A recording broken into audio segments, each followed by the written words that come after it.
Assalamualaikum warahmatullahi wabarakatuh. Perkenalkan, nama saya Yogiana Wulandari dari Prodi Teknik Elektro Angkatan 2018. Di sini saya akan mengerjakan tugas sistem operasi, investigasi penjadwalan proses. Jadi di sini ada persiapan awal, yaitu simulator CPU OS. Di sini sudah ada source code-nya. Dan kita langsung ke tugas yang pertama, yaitu menjelaskan metode penjadwalan proses first come first served. Di sini sudah ada proses ID dengan priority-nya. Kita langsung aja ke CPU simulator.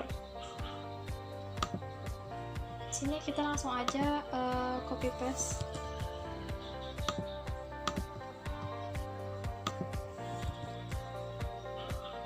Kita compile.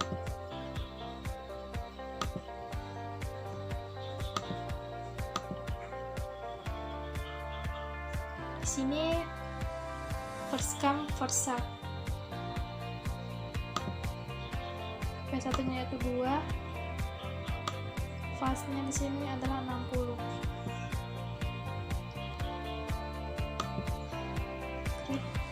Kemudian P2 nya yaitu 4.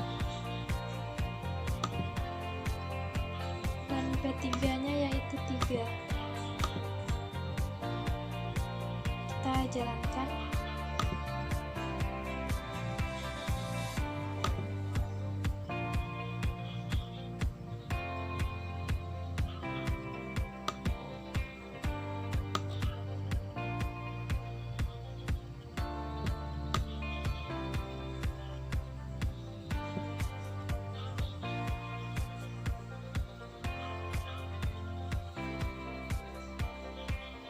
Di sini menunggu agak lama karena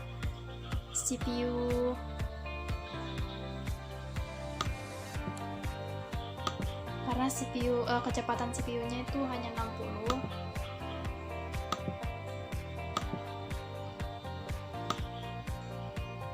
Jadi untuk P1-nya waktu tunggunya yaitu 0 dengan rata-rata waktu tunggunya 0.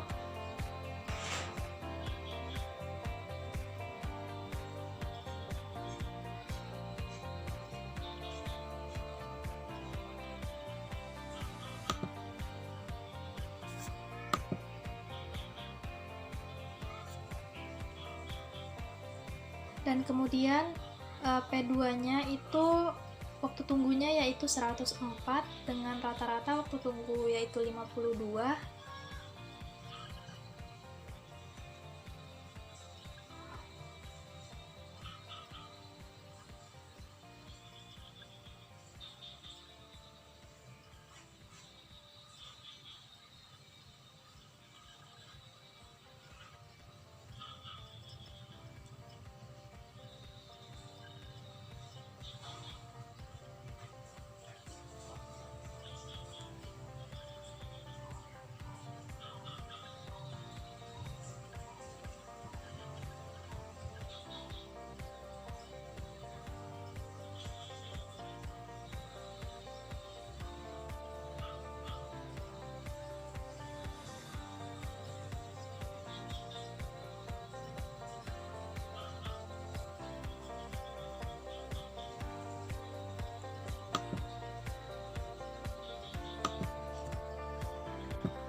Dan untuk P3-nya waktu tunggunya yaitu 205 dengan rata-rata waktu tunggu yaitu 103.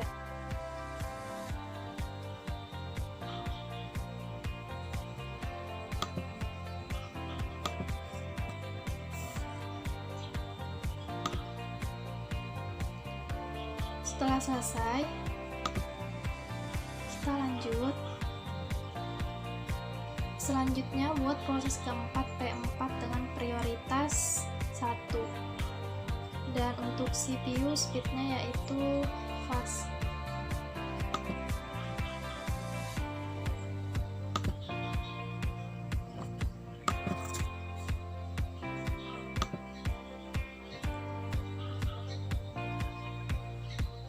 Kita tambahkan P4 nya yaitu dengan prioritas 1.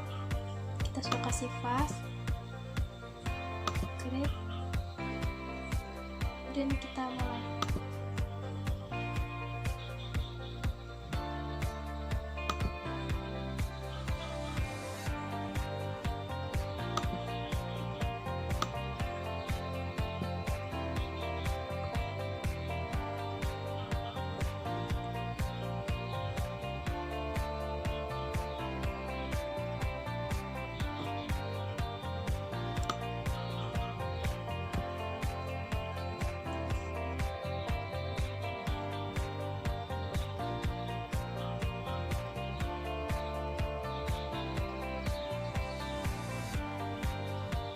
Pada P1 waktu tunggunya itu 0, dan P2 waktu tunggunya itu 19,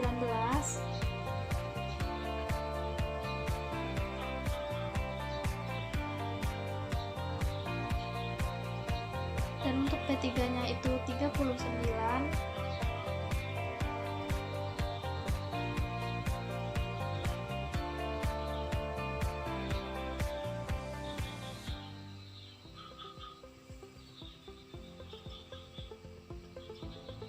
dan untuk P4 nya waktu tunggunya yaitu 56 dengan rata-rata proses waktu tunggu yaitu 28.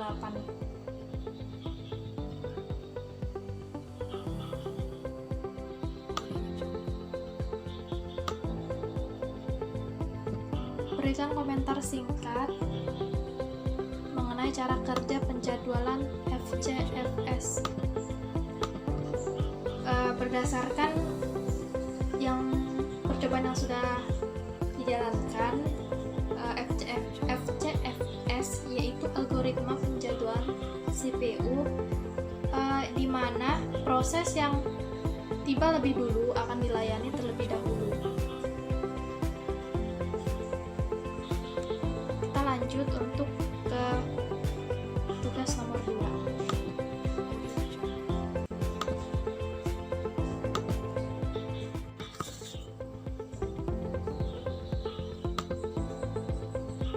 Tugas nomor 2, menjelaskan metode penjadwalan proses berbasis prioritas.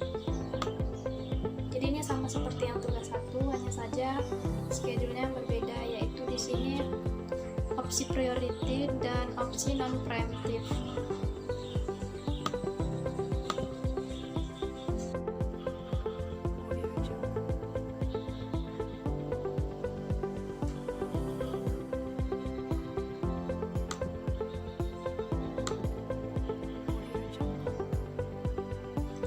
Untuk P1 nya yaitu 2, P2 nya yaitu 4, P3 nya yaitu 3, dan P4 nya yaitu 1.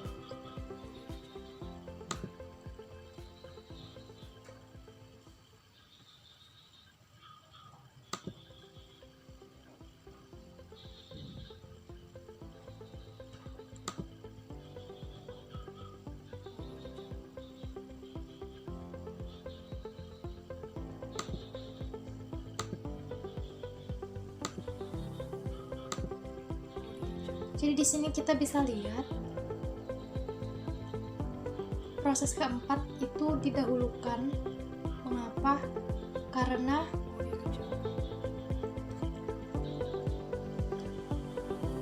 kita langsung aja start.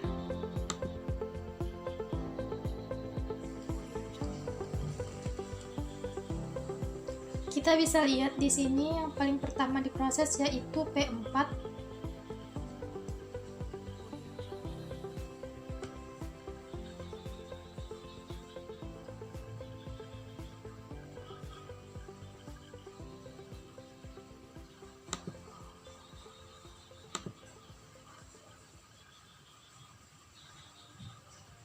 Kemudian P1,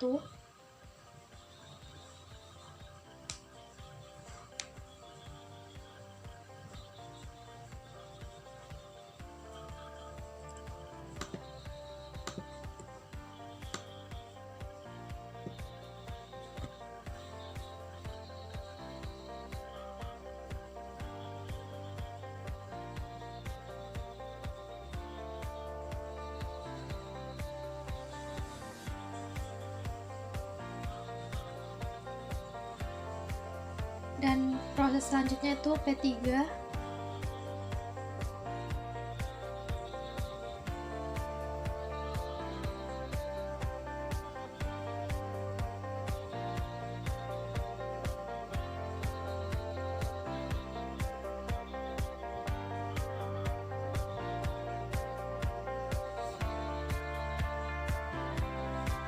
Dan yang terakhir dieksekusi yaitu P2.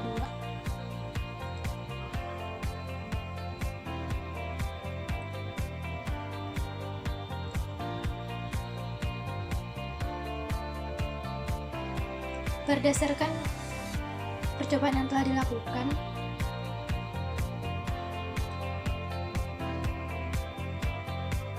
penjadwalan prioritas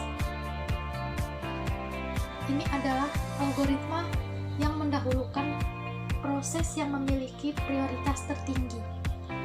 Jadi, seperti tadi, prioritas tertinggi yaitu P4, di mana prioritas dia merupakan prioritas pertama, dan kemudian P2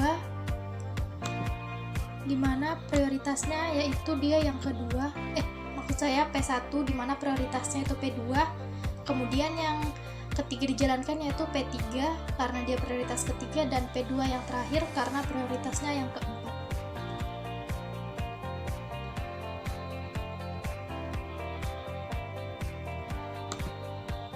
Dan tadi kita bisa juga melihat di mana P4 dilakukan terlebih dahulu sampai selesai, kemudian dilanjutkan untuk P1. Begitu seterusnya sampai P2. Jadi untuk non-preemptif ini menunggu satu-satu proses selesai baru mengeksekusi proses selanjutnya.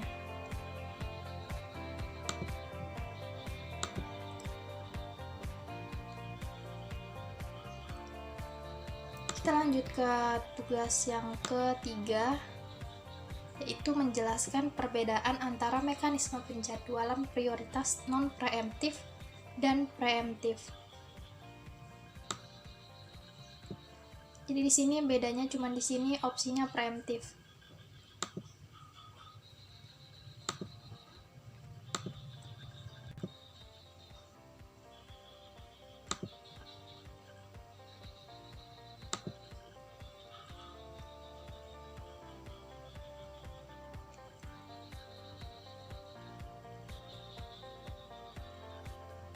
Kita langsung aja ke CPU simulatornya. Prioritinya itu preemptif, P1-nya 2,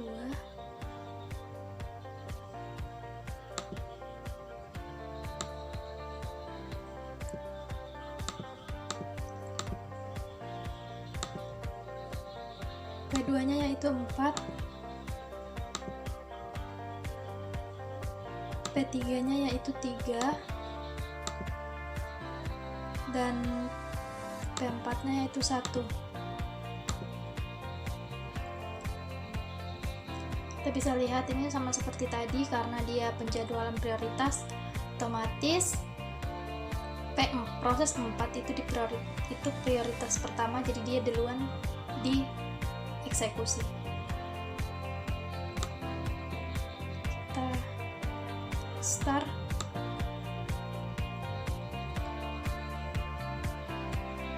Sini kita bisa lihat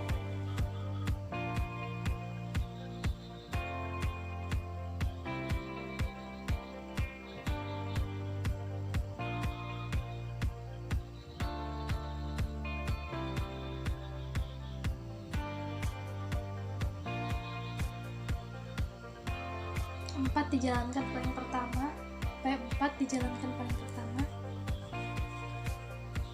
kemudian P1,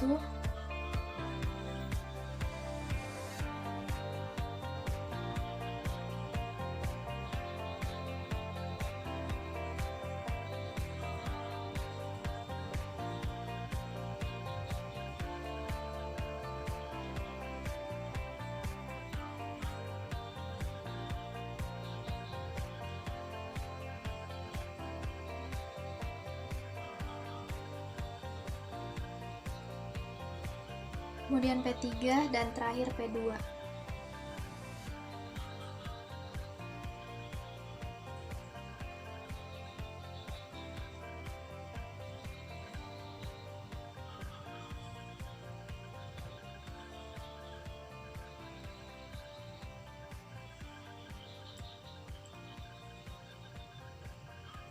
Prosesnya sebenarnya hampir sama seperti nomor 2, hanya saja di sini preemptif dan di tugas nomor 2 tadi dia non preemptif.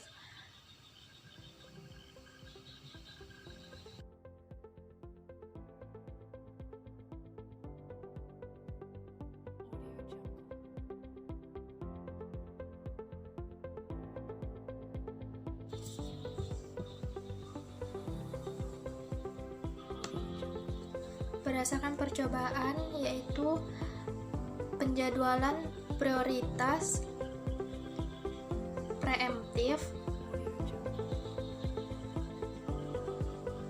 hampir sama dengan nomor 2 berdasarkan percobaan, tetapi menurut teori penjadwalan prioritas preemptif itu algoritma yang mendahulukan proses yang memiliki prioritas tertinggi, dan jika ada proses yang baru datang memiliki prioritas yang lebih tinggi daripada proses yang sedang dijalankan, maka proses yang dijalankan harus dihentikan. Akan tetapi pada percobaan kita itu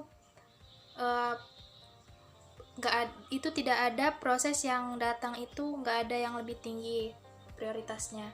Jadi hampir sama dengan yang nomor 2. Tetapi kalau ditanya mengenai perbedaan metode penjadwalan prioritas preemptif dengan non preemptif, kalau untuk penjadwalan prioritas preemptif itu seperti yang saya bilang tadi, dia dapat mengganggu pengeksekusian proses jika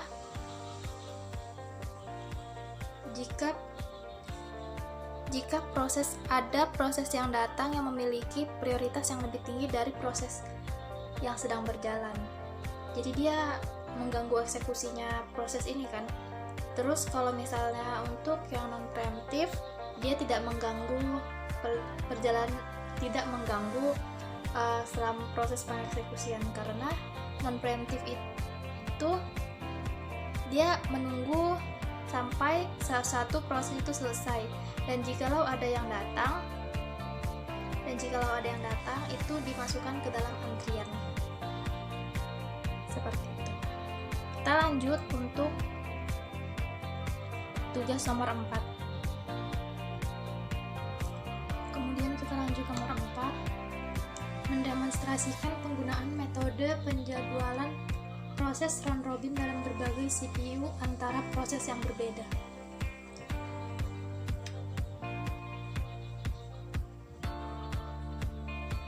RR time slice-nya 5 tick, terus centang kotak suspend on state shell. Kita langsung aja ke CPU-nya.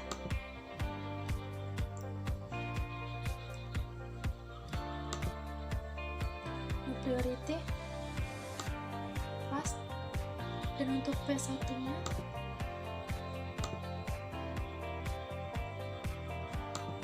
10,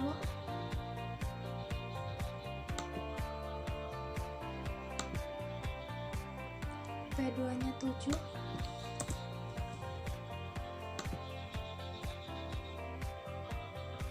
dan untuk P3 nya itu 20.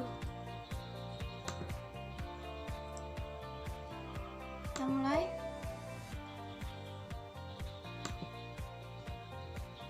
Jadi di sini proses 1 yang pertama, kemudian kita resume, proses 2 berjalan, proses 3 berjalan, kemudian proses 1 lagi,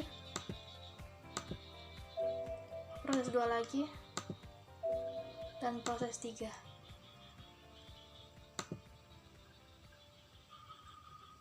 Jadi saya akan menjelaskan pada round robin ini algoritma